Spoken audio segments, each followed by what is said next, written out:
حضرت انس رضی اللہ تعالیٰ عنہ فرماتے ہیں کہ حضور اکرم صلی اللہ علیہ وآلہ وسلم نے ارشاد فرمایا کہ قیامت کی نشانیوں میں ایک یہ بھی ہے کہ لوگ مسجدیں بنا کر فخر کریں گے۔ اور حضرت ابن عباس رضی اللہ تعالیٰ عنہ فرماتے ہیں کہ تم ضرور مسجدوں کو یہود و نصارہ کی طرح سجاؤ گے۔ آج کل یہی حال ہے۔ دل کو منتشر کرنے والے رنگ برنگ کے ٹائل، فرش اور پردے اور دوسرے زیب و زینت اور آرام و راحت کی چیزیں مسجدوں میں موجود ہیں، اور ان دنیاوی چیزوں نے مسجدوں میں پہنچ کر اوقات نماز کے علاوہ مسجدوں کو مکفل کرنے پر مجبور کر دیا ہے، اور حفاظت کے لیے مستقل نگرانوں اور چوکیداروں کی ضرورت پیدا کر دی ہے۔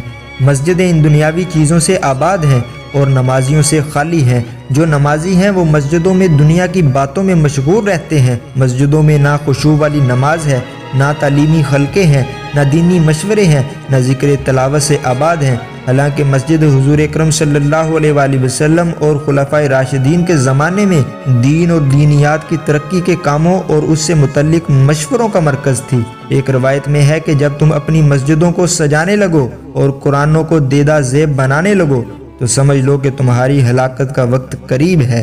ایک اور روایت میں ہے کہ حضور اکرم صلی اللہ علیہ وآلہ وسلم نے ارشاد فرمایا کہ ایک زمانے میں ایسے لوگ ہوں گے جن کی دنیاوی باتیں ان کی مسجدوں میں ہوا کریں گی، تم ان کے پاس نہ بیٹھنا کیونکہ خدا کو ان کی کوئی ضرورت نہیں۔